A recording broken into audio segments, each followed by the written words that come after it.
Um, so we are recording now, good people. Uh, so last week we were in chapter 8 and talking about parenthood, the road to parenthood. And then we went into chapter 9, talking about raising children.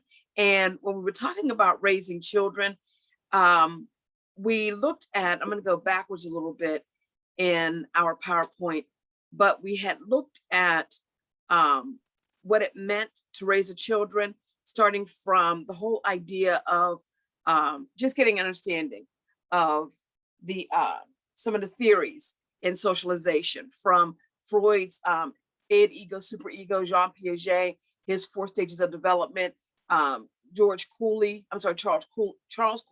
and George Herbert Mead with their looking glass self, Alfred Bandura and the whole idea of social learning. And we saw a video that I shared with you guys, and I did put that video in Bright Space. So I'm hoping you had a chance to look at that. And that was all about parenting styles and looking at discipline and everything. And we talked about and went over a little bit about the 3 different types of parenting styles: the authoritative, authoritarian, and permissive. And one of the things that I'm just going to say this as it relates to that video that we watched, and it kind of goes into chapter 11 when we talk about crisis and stress and family system, but it's that whole issue of when discipline becomes abuse. And when we consider that just that topic of discipline becoming abuse, becoming or having the potential of becoming abuse, then I want to ask y'all a question and get your thoughts on what does it mean when we talk about raising children. What does it mean to be a mother, to be a father?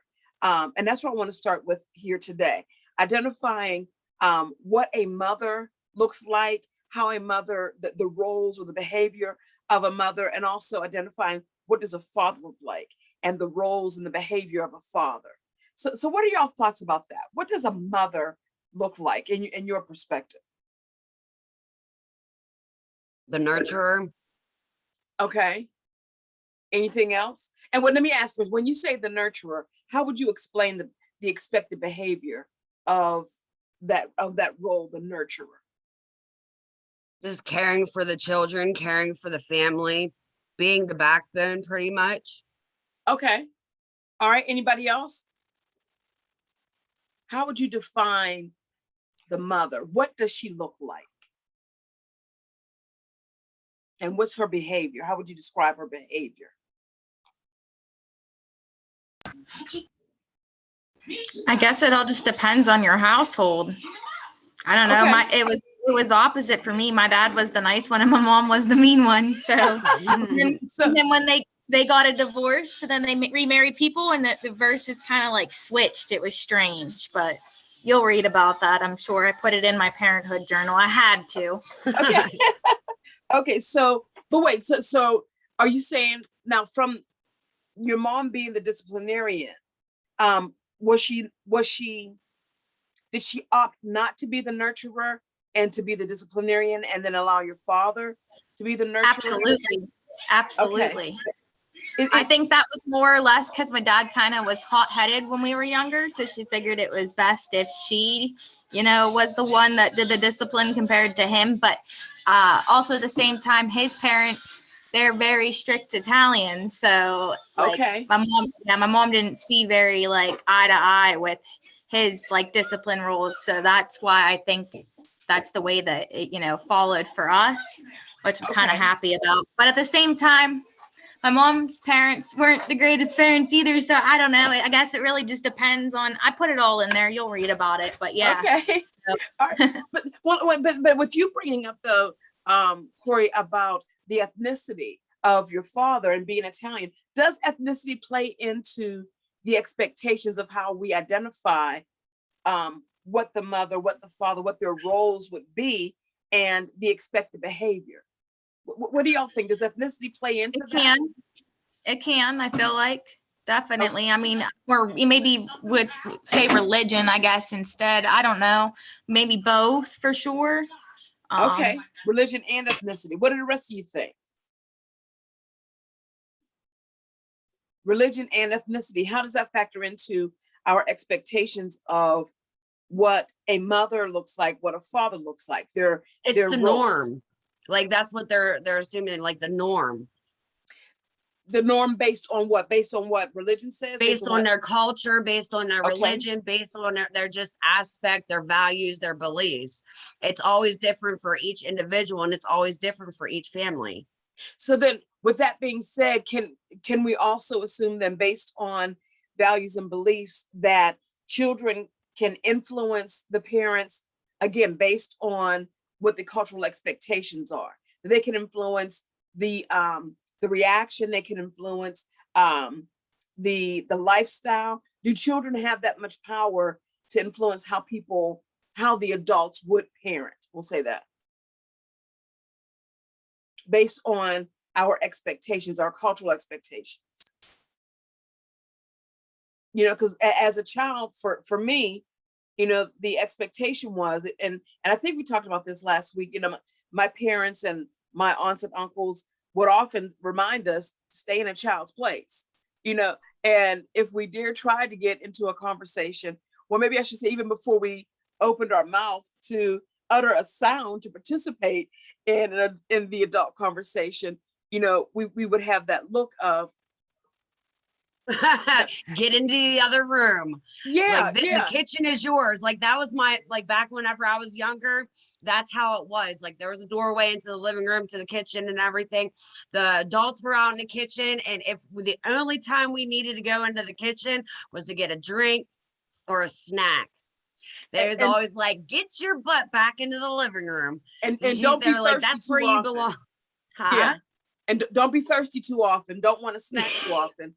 Because, Yeah. you know, we will always hear the adults tell us, get out of my mouth. You know, Yeah. even if we were in the same room, if the adults were in there, like we'll say, like using your example, Amber, in the kitchen, sitting at the table, just talking, if we chose to go in there, if we were also bold enough to go in to get something to drink or to get a snack, you know, and if we dare, what I say, stop in our tracks and look towards the table or look towards where the adults would be talking, we would hear that, get out of my mouth. You know, you know, when we think about how children influence the way that we parent, we have to consider some of the things that the book talks about would be the temperament of the baby, the gender of the child, how that influences the way we parent. When we consider the gender of a child, how would you all say we see examples of how that influences the way that we parent, considering the gender of a child? I know my daughter gets away with. Say it again. I know my daughter gets away with stuff too. Okay. Yeah, my daughter gets away with stuff. A son definitely wouldn't. Does she have you right here around the pinky finger?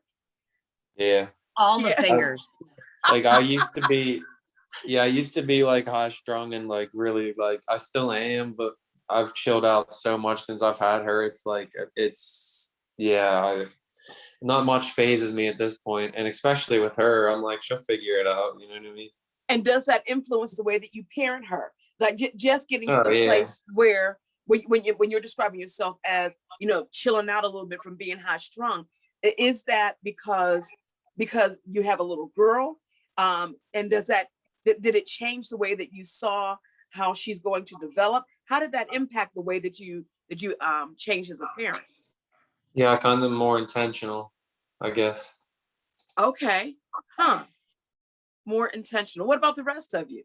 Is that something, you know, the book talks about the temperament, the gender, the cognitive abilities, the health and well-being of the child. How does that impact the way that we view parenting, and how we approach that?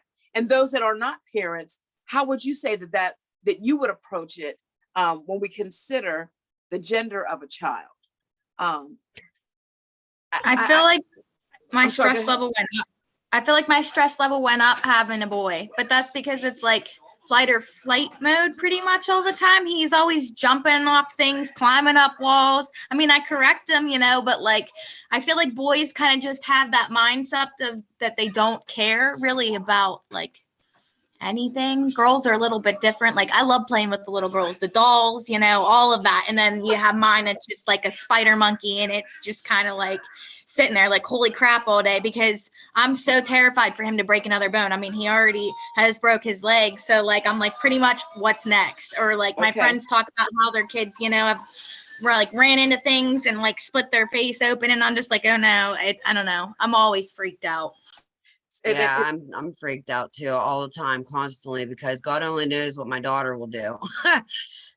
She loves doing a lot of stuff. Like me personally, like whenever I was younger, I would play with Matchbox cars. I would play with the soldiers and things like that. And I had Barbies and stuff like that, but my brother played with them.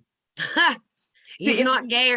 He's not gay or anything like that, but he played with them. Like we both played toys together, but I was mainly into the Matchbox cars, the soldiers, the different boy freaking things, you know what I mean? I always cut off my Barbie's hair. Okay. But see, when you were describing it, Corey, when you were describing it, and Amber, when you were talking, it was like I could see my daughter. Corey, you were describing your son, but also like Amber, when you're talking about your daughter, that's where I saw my daughter coming in, because she is the one. My son was a little bit more mellow. He is the one he was the one that was a cuddle baby. Very, very kind of, I'm just gonna play, and just kind of be this mellow kind of kid, like enjoying life, but just mellow. And my daughter is the one that she gave me reason to pause for the cause.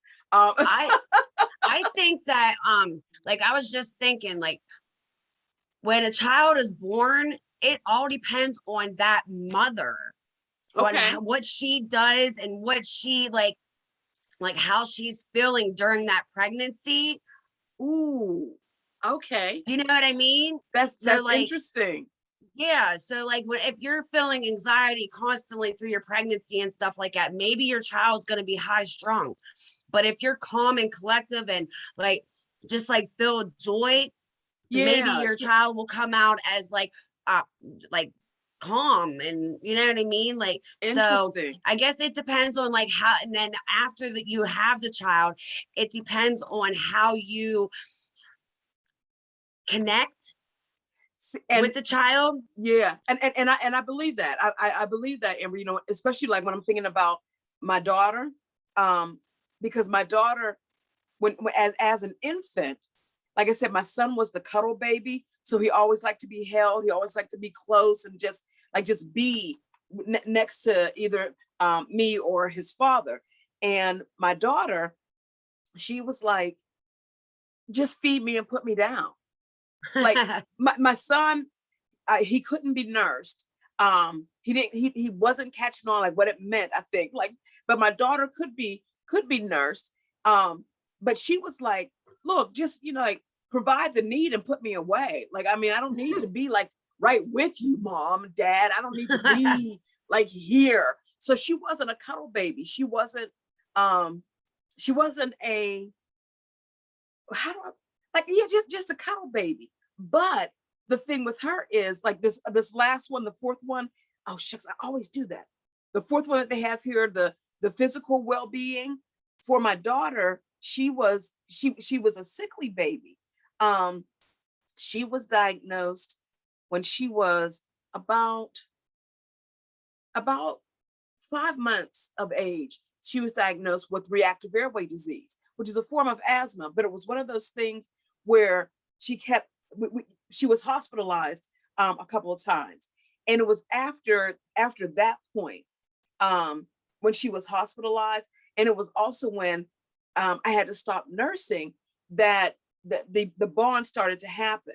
And when I say the bond, I mean like her wanting to be cuddled and everything, because she had that difficult time breathing and had the difficult time, like the pain that she was kind of experiencing as an infant. So yes, you make a good point, Amber, about the thought process or the mindset of the parents.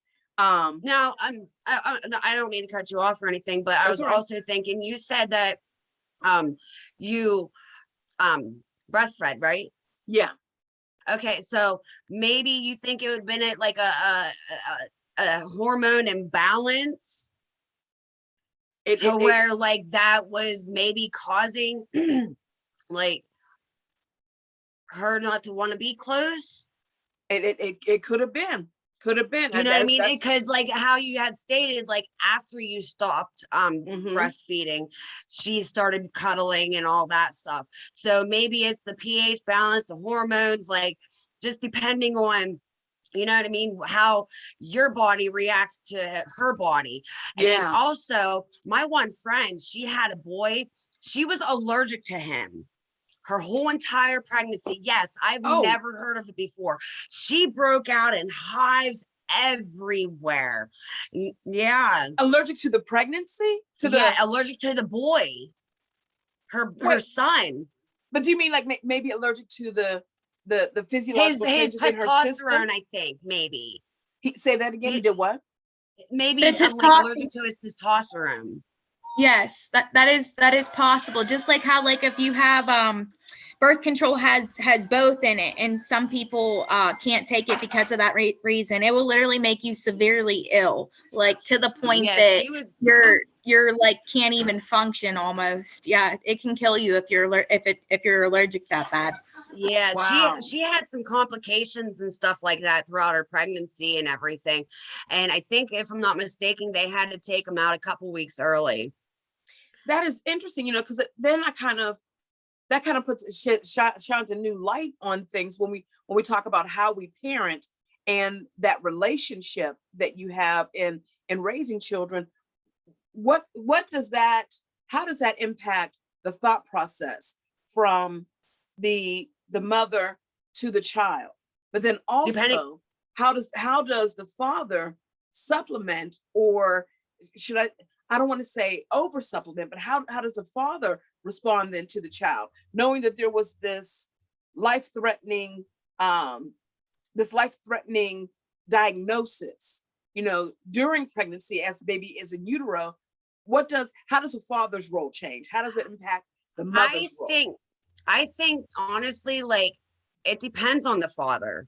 It Uh-huh. depends on his reaction throughout that. Like it depends on the connection with his wife or his girlfriend or whatever you want to call him. Okay. So, like it just depends. And I mean, yeah, he may have wanted the baby or whatnot, but he Hmm. may not be that close to him, regardless of the a diagnosis or what have you. Okay. All right. That's interesting. Interesting stuff. All of this, when we talk about how parents are influenced by the children, or how we make our decisions of parenting, a lot of times I think that we take the perspective of, we're talking about folks who um, may have intended the pregnancy, or maybe mature enough to consider the outcome, consider the different situations that may impact raising a child. And so I guess, I get to the point where I have to ask, what goes on when we consider teen parents? And the book talks about that. Oh, How wow. do we consider not only teen parents, but also same sex couples as parents? How do we consider, and how do we factor in their preparation in becoming a parent and in raising children? I want to show y'all this video that it's just really interesting to me when we talk about teen parents, because let me close this down real quickly. When we talk about teen parents, um, unfortunately, a lot of times we kind of stop at the perspective of the teen mother, and there's not a lot of research that addresses the feelings, the thought process, the roles, the behavior of the teen father. And so this video that I'm showing you, is one from the teen father's perspective. There is also another one relating to or pertaining to the teen mother's perspective. And I'll upload both of these into Brightspace, so that if you want to watch them, then you can. But I want to show the one first about the teen father, because I just thought it was very interesting getting their perspective on things, their thoughts about their roles and responsibilities as a teen father. So I'm going to play a little bit of this, and then we'll talk about it afterwards. Wait, stop. Sorry, I forgot I have to add in the sound so you all can hear the sound. So give me 1 second. There we go. All right. Why don't I have my play button? Where's the play button? Oh, gosh. Wait a minute, hold on, y'all. You know, technology is not my friend. How do I make the screen small? Gosh, for the love. I think double click on it. Okay, thank you. I'm sorry. Okay, here we go. Enjoy the episode, guys. I asked my partner to consider having an abortion.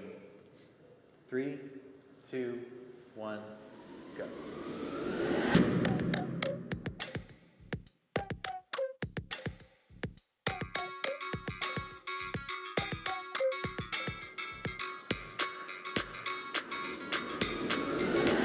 I was excited when I found out I was going to be a dad. 3, 2, 1, go.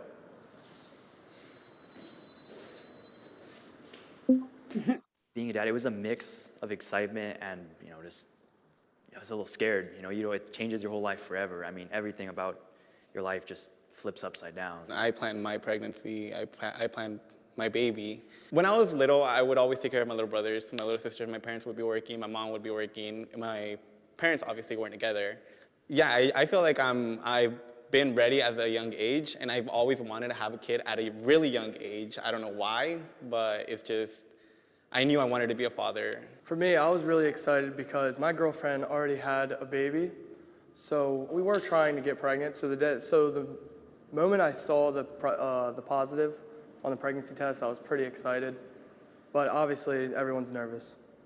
The day that we found out about the pregnancy was 3 days before I left for college, and so it really wasn't positive at first because I was just scared about what was going to happen with me going to college and like what our plans were for the future, because nothing seemed to fit. We had a certain way that it looked like it was going to be going, and then it all just kind of changed instantly. My family approves of me having a child at my age. 3, 2, 1, go.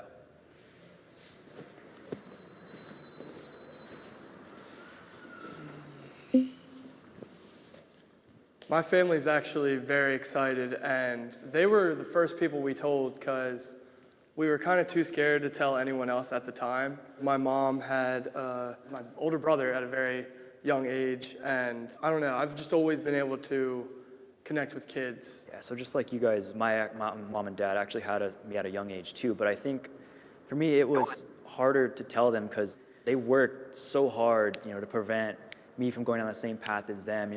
My mom worked in multiple jobs to support me and my sister, and it was the hardest telling her because I didn't want her to feel like she failed. Yeah, she'd done so much for me and allowed me to get a good education, go to university, but in the end I still repeated the same mistake, so it was definitely hard telling her.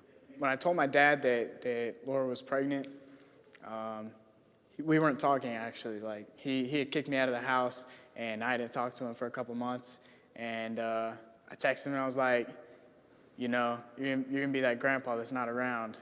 And I think that really woke him up, and he came around and supported me.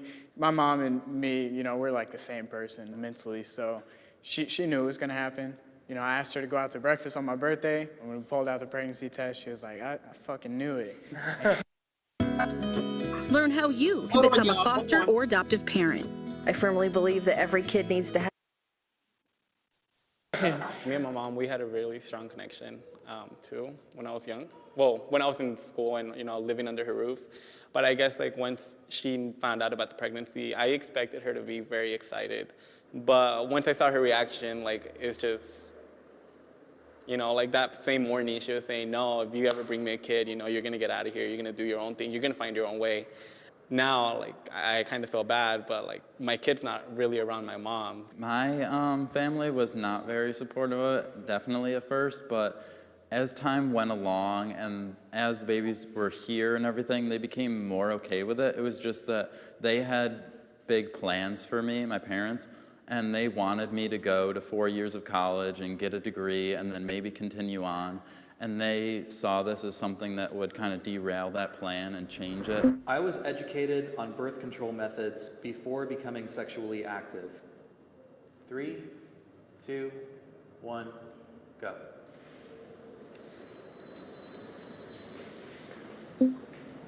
See, when you say birth control, I think of it more like towards the women's part, because I know towards the guys, it's just condoms, that's it. I didn't really know much about it. I didn't know how to use one. You know, you got to learn on your own. I can say that I learned all that once I got with my wife. Once we already had our kid, that's when I already knew about the whole birth control and all that stuff. Me and my wife definitely knew about all of them. I just don't think that we cared very much if we did get pregnant.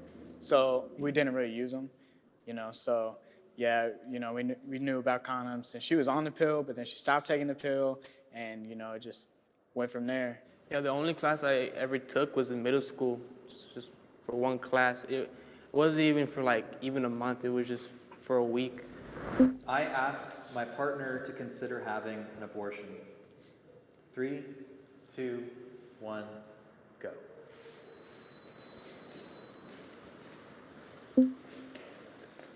If you knew what you were getting yourself into by having relations, or you knew what could have came from that, you shouldn't consider abortion, or you shouldn't consider it as one of your options. If you know what you're doing and you know the risk you're gonna take, I feel like you should just, you know, stick through it. Personally, I have nothing against abortion, but in my case, you know, it was a choice that I couldn't live with. You know, I think that life itself is precious. We have to consider all of our options. I mean, if I'm gonna bring my child into this world, I don't want them to be basically just behind at the get-go. You know, I don't want them to be born into a household where I can't, you know, pay to feed them. I let her know, like, you know, if we're gonna do this, we need to be fully committed. We need to be ready to give, all your attention goes from you to them. If you change your mindset to working hard and you put yourself down the right path, you can definitely make anything happen. Yeah, they might come in behind, like you said, but you can always get them ahead.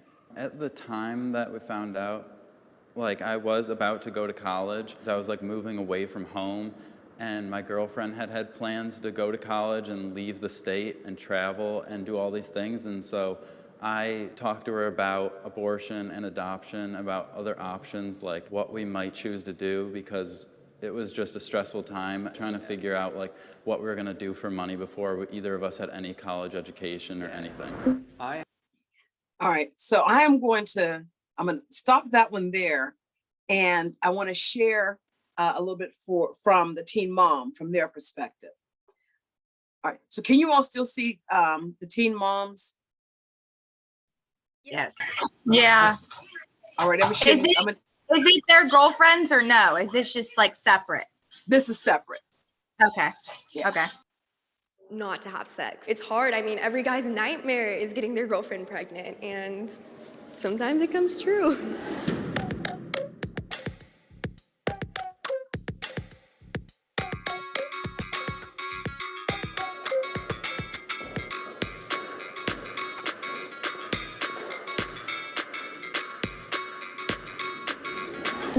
I consider an abortion. 3, 2, 1, go.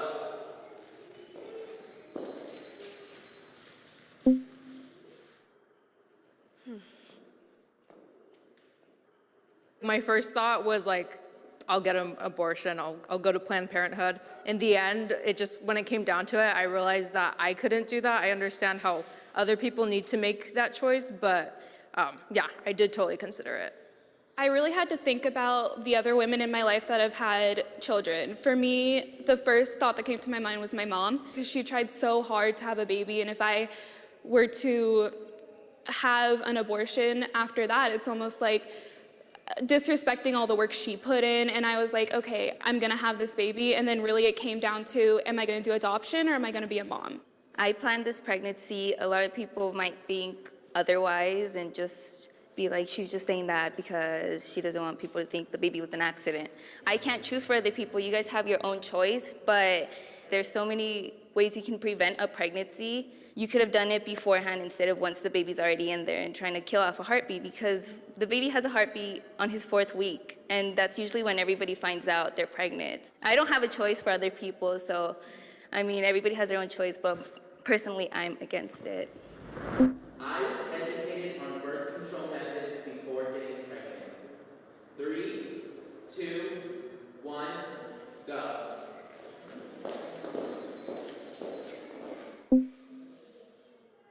The way it happened with me, I mean, I grew up in like a really like Christian household. So like it was always taught like abstinence, and like my parents didn't even know that like I was having sex.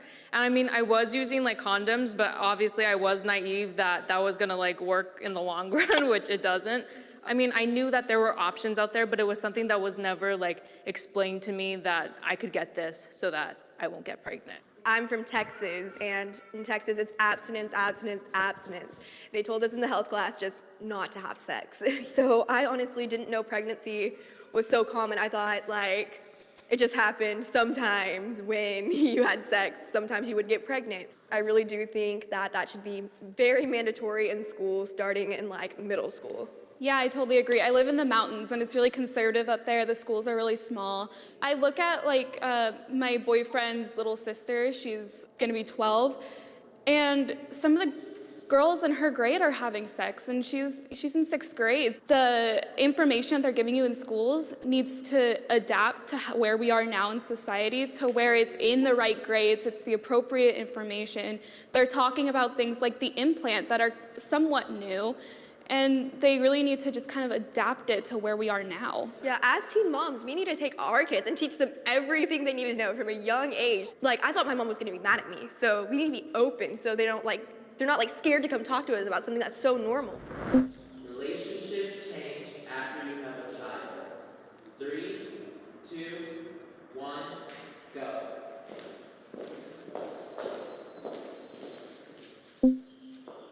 I used to be like super outgoing in like high school and my classes and stuff. Being pregnant as like a college student, like there's many times that I feel more timid to speak because I feel like people judge me more. And I mean, maybe that's something I just have to work on, but like definitely like my relationship with myself has changed a lot.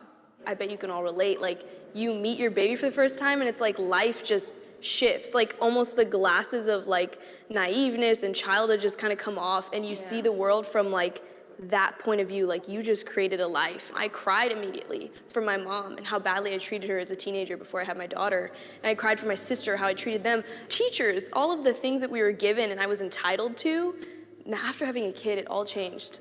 That just changed my mind. Changed. The hardest person to tell for me when I got pregnant was my brother. We're twins. Right now, he's getting ready to go to prom. He's a senior in high school, and he's doing all this stuff that I'm missing out on. I wouldn't take it back for anything, but telling him was the hardest because we've always been so close. We've always been the same age. We've always had the same friends. Now that my daughter's here and she's 4 months old, you know, he comes home from work and he's like, oh, hey, and he asks me to like hold her and stuff, and it's really great and I love it. So relationships do change for the better also. Yeah, I would say for sure, like my relationship with my mom has changed like drastically. Before I even got pregnant, like we were close, but like not in the sense that we shared like something like motherhood with each other. Because I think that just changes everything, that we now see what our parents went through and what our moms went through and how they felt. My relationship, I feel, with my mom has like been really good because of my pregnancy. I mean, originally, like, of course, she's disappointed in me, but then she's just like excited now to become grandma. As someone who resembles someone else, I appreciate that Liberty Mutual knows everyone's unique. That's why. I just want to show one more question, guys. My baby's father is still involved in our lives. 3, 2, 1, go.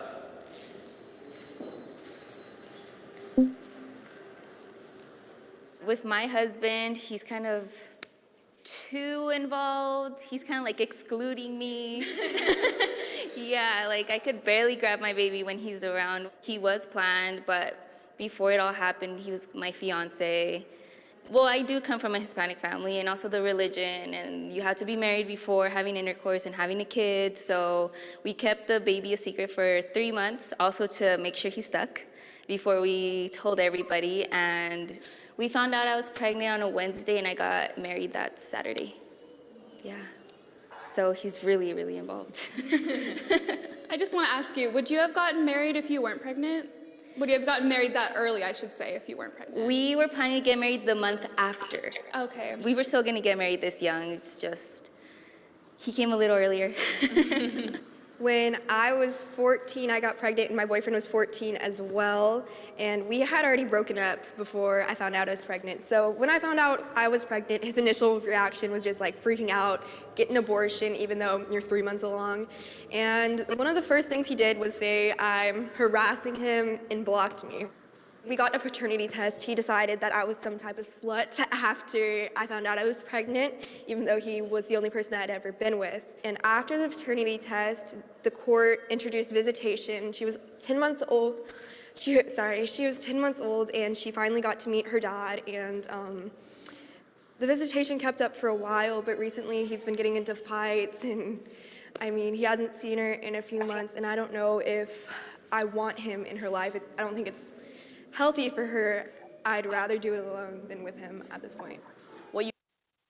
All right.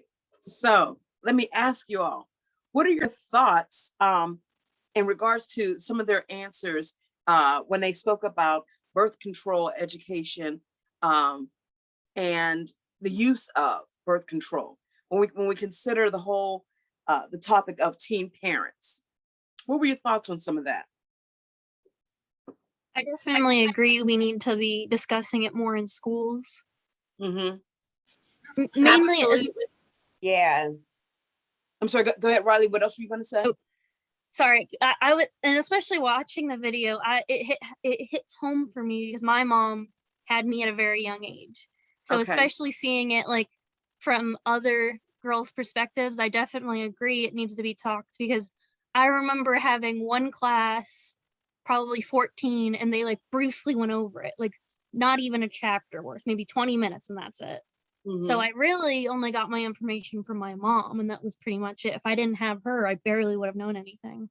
Okay, all right. And one of the participants that talked about her boyfriend's sister is 12 years old in the 6th grade and knows of some of the sister's friends, a little younger sister's friends, engaging in sexual intercourse. And so when would you all say is the right time to begin the sex education? I think in 6th grade. But is 6th grade too late? I mean, I would say, go ahead, Riley. Sorry, Amber. I was just Okay. saying maybe 5th or 6th grade, because that's usually around the time your body starts changing and you need to know that stuff. Like, you don't want to Yep. be a girl getting her period and think you're bleeding out or something. Okay, all right. And I'm not trying to exaggerate that. I know that story because that happened to my mom, and you never want a girl to go through that. Yeah. Hey, I think we probably, as women, and no disrespect to you, Spencer, but as women, I think we could probably say we all know someone that experienced that as well. But Amber, what were you going to say about it? I don't even remember what I was going to say about that, but I know that when I was younger, we had health class, and we learned about sex education and that. And if I'm not mistaken, that was in 7th grade, I think. But I think that's too late, because I mean, come on, like there are so many people that are having sex, and they always say, oh, screw the condoms, screw the, everything that has to do with, I mean, being safe. Like they don't care. They're not paying attention to that. They're having fun. They want to have fun. They want to hide things from their parents. They don't care. They resent their parents. So, but I think that it should start at a younger age, or a younger, or like a lower grade.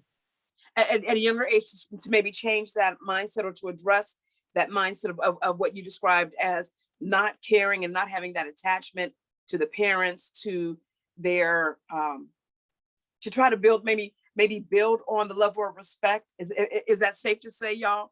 to build the level of respect from the children to their parents just by providing them with the information on sex education and birth control. Is Yeah, that I think that the parents as well should like talk about it with their kids. I mean, just because like they would talk about it in school, like it needs to be talked about. Like I inform my child, my youngest, my 5-year-old, what the parts are, just in case like something would happen, instead of her calling it her buggy or whatever, because that's what she calls it, is her buggy. Okay. Instead of calling it that, I make sure she understands this is a vagina and this is a penis. Okay. Like, I am not going to allow her to think of anything different, because that's what it is. That is the technical term. So they should know at a young age, they should know if you get touched there and you don't want to be touched there, make sure that you know what that part is. Now, Okay. whenever I started having sex I was 2 months before I was 18 years old. My mom actually, she had me when she was 19. Now, mind you, I don't know exactly when she started having sex, but I personally wasn't into it. I was more into my schooling. I was high honors. I mean, I was on a national honor roll. Like, I made sure I did my schoolwork. Yes, I had fun. Yes, I Yeah, did get the this. damn Yes, kid in I a did that. Huh? sport or something. That's my thing too. I'm with Amber. Say it again, Spencer. Yeah, like, get the kid in a sport or something. You know what I Something mean? active. And if you're not playing Or sports, even you do got it a job. yourself. Make sure you like interact with your child. Yeah, whatever it is, right? A church, a Yeah. youth group, whatever it is, you got something that you're accountable to, that Keep you them have somewhere to occupied. be. Get their minds Yeah. off of like, oh, Yep. let's have sex. Yeah, right. As a little kid, if you would have put me and my buddies, well, like when me and my buddies are all together, like that's a bad idea. It's just something stupid's gonna happen. Cause So like is that what it takes then to make sure that engagement. they are Peer engaged? pressure. Okay. Yeah, engagement, active engaging, like being active in your children's lives. But okay, Peer so pressure. the parents need to be active engagement. But peer pressure, though, Amber, is that what's causing it, or are you saying peer pressure to encourage not doing it? Peer pressure probably within the friends zone, the friend circle or whatever.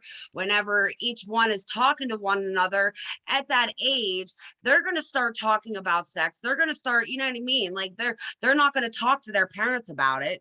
You know, they're going to like be in that circle, and then they're going to start engaging in, oh, well, let's get this girl. Let's try to get this girl. Let's try to get that girl. Let's see how many freaking girls or guys that we can get.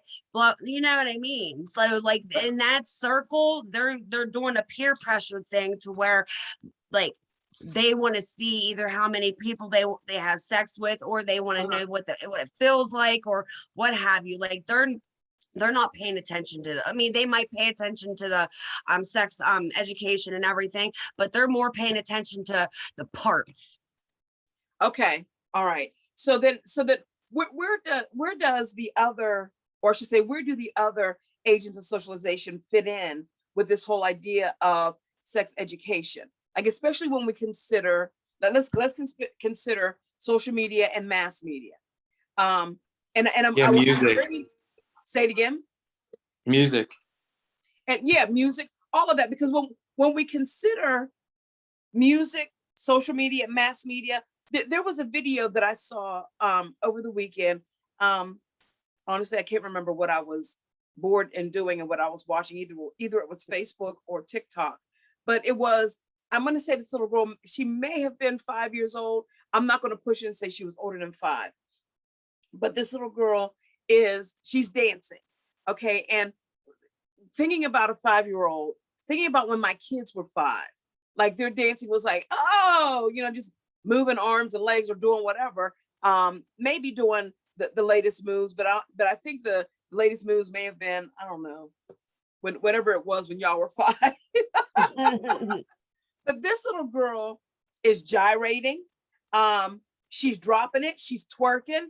And she's swiveling these hips in a way that, okay, as a dancer, as someone who may be very artistically minded, we see it one way, like, okay, so she's mastered these moves. But for your regular John Q. Public, and your regular 5-year-old little boy or a teen boy or whatever, you're looking at this little girl like, she's moving those hips, she's shaking this, shaking that. And when we talk about the twerking, come on, y'all. Come on. Should a She 5-year-old be, should a 5-year-old? Yeah, I lost her. Okay. I was hoping it wasn't me. She gone. I don't even have nothing. No. Am I back? Oh, yep. God. Oh yeah, there you go. You're good. Okay. So the question I was saying was about the twerking. Should a 5-year-old be twerking? Is that something that should be encouraged? Whether it's with our family members, within social media. I mean, is that something that's okay? Anymore? I mean, anymore, depending on how the parents are, and like if the children see their dance moves and stuff like that, it's dancing, to be honest. Like, it's just a part of dancing anymore. Like, it evolved. Okay. You know, like it, go ahead.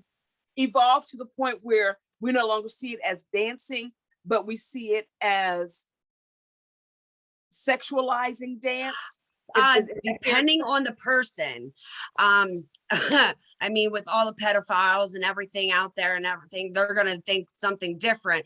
But I think that, I mean, if a child's dancing, don't look at him like that. Like, I mean, they're doing what the parents are doing, and I don't think that it's a bad thing. But how do we separate that? I mean, I know in my mind how we separate it from a child to an adult. But if we're saying that, ooh, that's sexy, that's hot, ooh, that's fire, from an adult, from someone that's, we'll say 19 on up, then what's stopping us from saying that? Because when I watched this video, people were like, oh yeah, go ahead, little bit. Woo, look at her drop it. Like giving her the same props and the same encouragement that would be given if this were a 19-plus-year-old person. So I think that they're just having fun. But see, this is my Listen, problem. Go ahead. I think that it just comes, like, what it boils down to is like, so if naturally, I'm even this, and this might, and this is just me, and this hopefully it doesn't, paint me in a bad light, but you're at the club or wherever, and a house party, wherever you're at, and you see a female dancing like that, and you're like, and so I think it creates a mindset of like, I don't know, like if you're gonna act like a dog, you're gonna get treated like a dog. You know what I mean? Like, okay, you can't be upset then whenever someone's like, oh, it's, I don't know. That's just me. I don't. Well, no, I have to agree. And in the situations I've been in, maybe I don't know.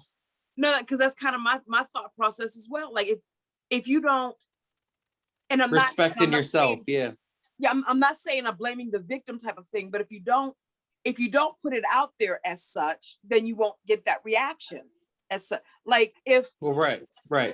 If I'm at the club with my friends, and hey, if I'm at the club and I see these two guys and I'm like, oh, respectable way to do something. A respectable.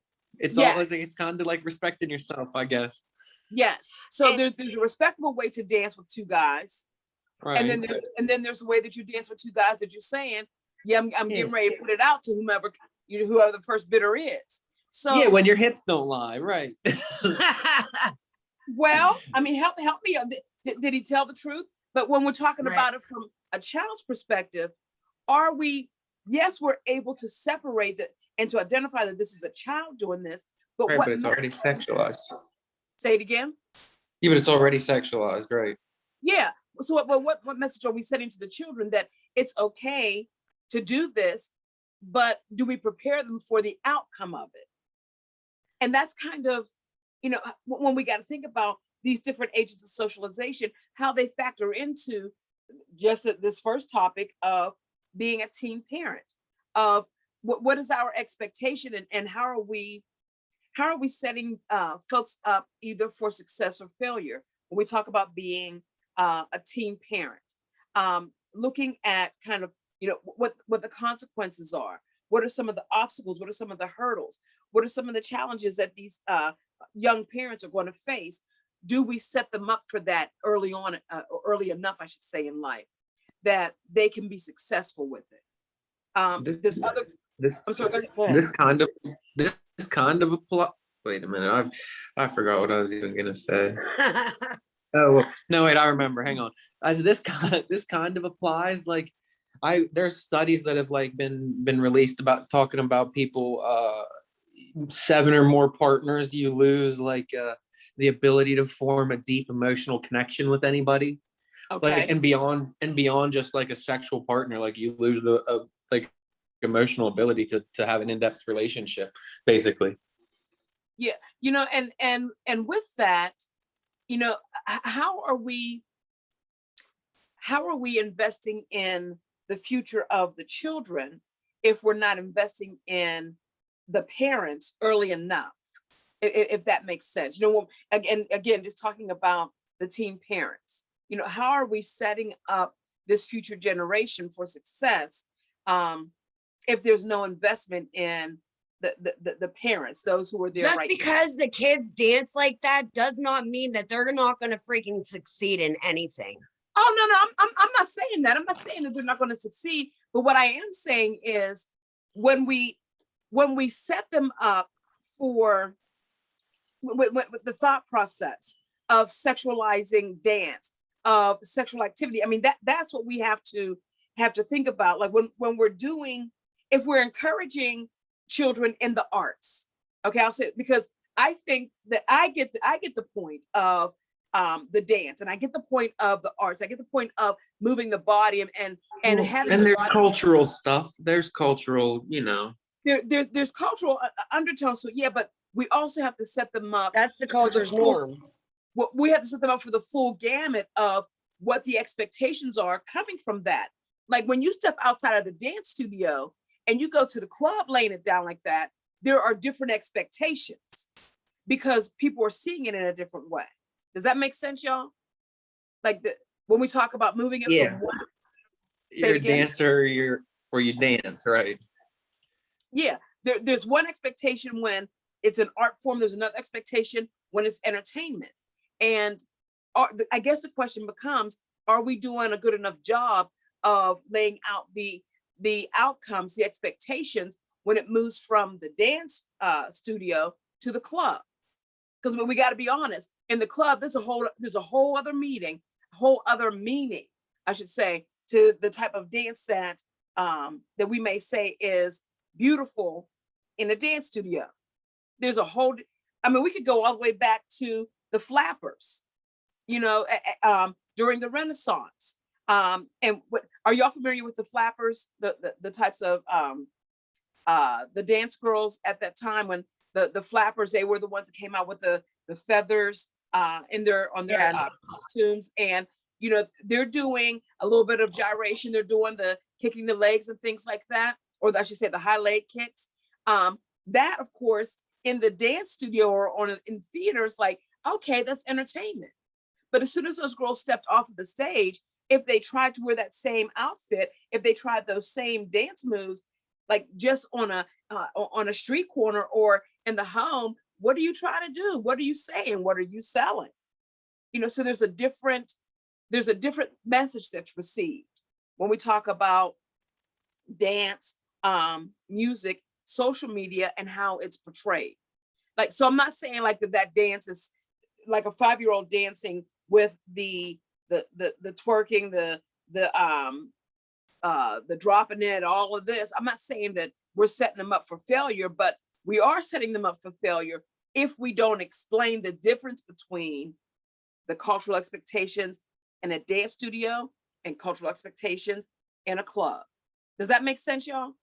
Or am I making y'all confused? I think that makes sense. Okay, so when we think about, again, this is just a topic of teen parents and setting them up for success. We have to kind of consider all of these agents of socialization and what's being fed into these teen parents, or into teenagers, I should say. when they talked about sex education. And we know the school system is a part of an agent of socialization. What responsibility do we give the schools? Not saying that sex ed needs to all fall on the school system, but what accountability are we giving them?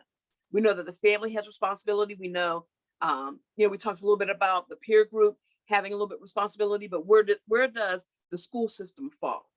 When we think about how we can address some of the issues that some of these teenagers talked about, or they briefly mentioned, were not addressed as far as sex education. The one young man said that he had not even a week of sex education. One young lady said she didn't have it at all, but it came from her parents. What accountability do we put with the school system? Should it be changed that we put sex education back into the school system? What do y'all think? I think we should. I think, sadly, not all parents act the same. And of course, that's America, but a lot of parents don't really talk about that. So it has to fall on the schools to a degree, because then those kids are going to get left behind and not have the advantages that the kids have that do have parents that talk to them. Okay. And I don't know. yeah, Those kids are. My parents never really talked to me about it, and trust me, by the time I graduated high school, I had plenty of sex education. From your friends or from the school? But I don't know, all of it. I Endeavors, feel my like the friends, school programs need to be Like- longer than what they actually are, at least Had for the plenty of area education around on the here. I top. know it's like maybe like a week of like sex ed. That's about it now. That's about what the middle schoolers get, at least for around this area, the Johnstown area, you know. Okay. Which, but usually before that, though, they already know about it, and in most cases they're pregnant, and that's why, you know what I mean, that I think it maybe needs to be addressed a little bit earlier than what they are doing it. And I also feel like it should be longer than just a week, because I feel like the kids don't take it seriously when they learn about it, if that makes sense. I don't know. Okay. No, yeah, that makes sense. Because it is a subject that is, I mean, if not approached in the right way, that you can kind of get the giggles, you kind of get the, oh, I really don't care, or I'll figure it out. So yeah, it is a topic that I think would be good, I guess I could say, like within this area, to explore implementing back into the school system. Because one of the things that we do know in this area, when we look at the Pennsylvania Youth Survey, one of the things we do know is that in Cambria County, unfortunately, Cambria County, we've dropped significantly. I will say that dropped significantly over the past 5 years, but within Cambria County, unfortunately, we still are ranking higher than the state average when it comes down to teen pregnancy. And so we got to figure out within this area, like what's going on, that although we have dropped, it has declined significantly, but we're still higher than the state average. What's going on that we're not able to fully address the needs, maybe I should say, the needs of teens in this area when it comes down to learning about sex ed, birth control, all of that as it comes together. Before I run out of time, I want to address one other population that our book talks about, and that is same-sex couples as parents. And what does it mean raising children as a same-sex couple? Are there differences? Are there differences, y'all, when we think about same-sex couples versus heterosexual couples in raising parents? And if there go ahead, Amber. I think they are looked at differently, but I don't think that it's different just because they're same-sex couples. I mean, it might be just for the fact that they're either both men or both women, and maybe they're like being as one is more feminine than the other. Like it all varies. Okay. But I think they're more nurturing. same-sex couples are more nurturing? Yes, I think so. Okay, which could lead to what type of benefit for the children? I think a positive, actually. I mean, so is that going to aid their characteristic, aid their development, aid the way that they interact with other children? How can when just going off of what you were saying, that a same-sex couples are more nurturing, how does that benefit the children? Or does it hurt the children when we think about being parented by same-sex couples? Because we I know, don't think it would hurt the children. I mean, like, I don't know, like, nowadays it all varies on how the children are looked upon in schools and stuff like that. Like, but I can we think, say, like, I mean, we can identify though, in the past where that definitely used to be an issue. Where right. And it sometimes it still is. Like, Okay. sometimes still people like are like have that phobia, like, you know, like they don't believe in that.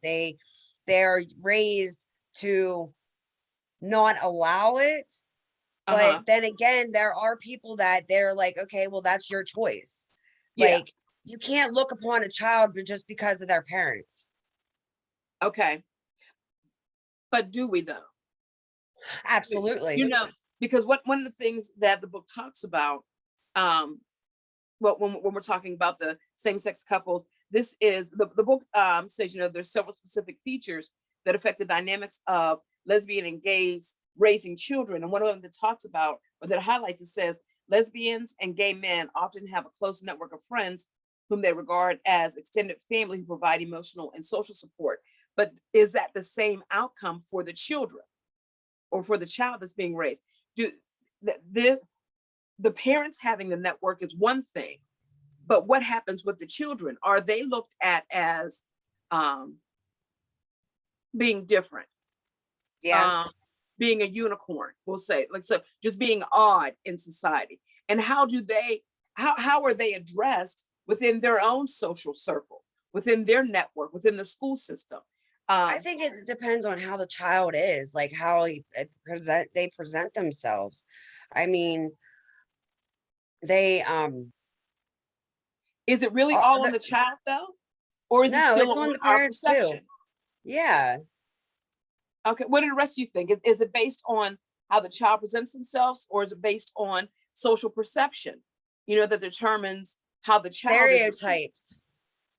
Okay. Anybody else? I think it's both. But the child's their presence as well as social perception. Mhm. Yeah. Yep.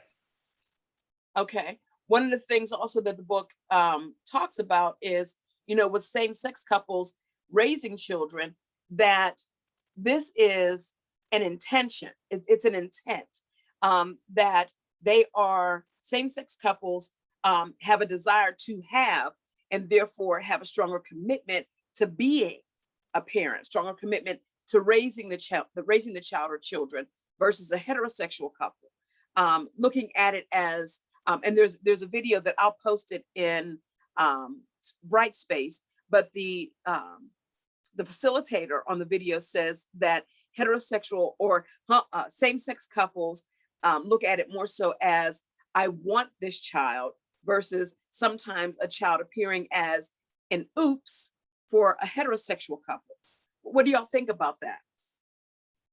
An oops? That there's more, say it again, Amber. I said an oops, like they didn't want it. Yeah, as you know, because like when we think about with heterosexual couples, with homosexual couples or same-sex couples, they're looking at the idea of planning, the purpose. So whether they go through a surrogate with in vitro fertilization or adoption, their intent and their purpose is to have a family, versus a heterosexual couple sometimes looking at it as, especially if it's a couple that is not married or in a committed relationship, that they look at the child as the conception as being an oops, like this is a mistake. Is that a fair statement to say? Yeah. And is that a fair assessment? that same-sex couples having children have purpose and intent. They have a reasoning why they want to have that child. And Yes. heterosexuals, like, it just all depends. They might just be wanting to have fun, and then oops, they get pregnant. Yeah. And then what? Like my brother, he wasn't planned. So, Okay. but you know what I mean? So, but my sister, I don't know if she was, I think she was. Okay.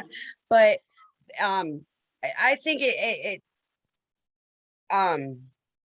changes your reasoning sometimes. Okay. If you don't want to get pregnant, then don't have sex. Long and short of it, I can agree with that. Yeah, I'm with it. That's a pretty like easy concept though. That's my thing, is like it's not a surprise like where Like, kids come you're gonna from. have You can sex, like, ask yeah, you can ask any third grader and they know how kids, like where they come from, like how kids are made. Yeah. Turn on the Animal Planet, like it's reproduction. Yeah. And you make a good point, about the long and short of it is, if you don't want to have children, don't have sex. But then I guess I have to ask, like, is it really that easy for folks? No, it's not easy. It's that easy. It's not that simple. True. Okay. There you go. That makes sense. Yeah, definitely. Or that simple, not that easy, whichever one. You know what I'm saying? Okay. Yeah, definitely. The last one I'm going to mention real quickly is grandparents raising grandchildren. We saw that a little bit in the video that I showed on Wednesday with the grandmother, when we're talking about changing the way someone parents. We saw that a little bit with her raising her grandchildren, because I think she was put on the spot. You think so she it was was what? harder? She was put on the spot, so it was harder for her to raise them. Oh yeah.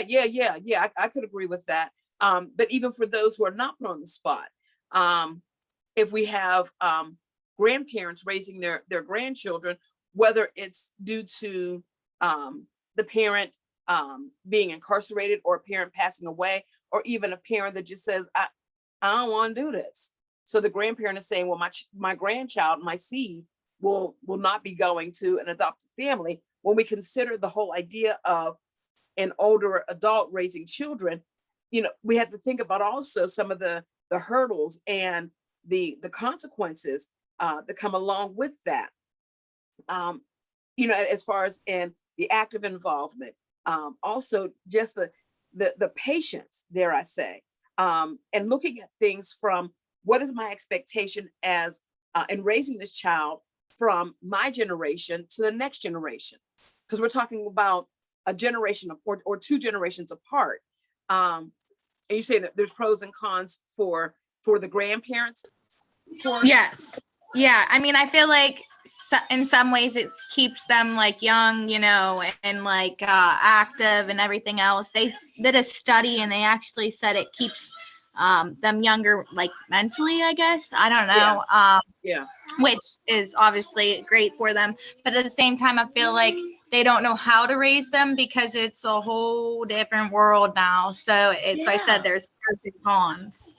Because you have this generation in here, this generational gap from me, the grandmother, raising my children to now, and I had expectations there, but now things have changed when I get down to this next generation, my grandchildren. And even let's go a step further. What about the great grandchildren? There's a generational gap there. So I'm still functioning off of my values and beliefs from yesterday. And how do I merge them with the values and beliefs of today in raising my grandchildren, or my great grandchildren for that effect? So there's a lot that we got to consider when we're talking about. You gotta take what you know and do what with it. Present it. Like, I mean, if you like whatever parenting skills that you have, or the values, beliefs that you have, like, it moves on. Like, you learn different things each day. So depending on what it is, like, you can change your values, you can change your beliefs, and then pass it on to your children. Okay. That sounds good. You know, so from chapter 8 into identifying the desire to go into parenthood, into chapter 9, when we talk about now that I'm in parenthood, raising the children, looking at it from this theoretical perspective with the theories introduced from Piaget, from Freud, from Bandura, from Mead, going into, of course, identifying the roles of the mother and the behavior of the mother, the roles of the father, the behavior of the father, and then breaking things down a little bit more to very specific populations that are functioning as parents, whether it is as a teen parent, whether a single parent, also same-sex couples as parents, and grandparents as parents. All of that is kind of what was addressed in chapter 9.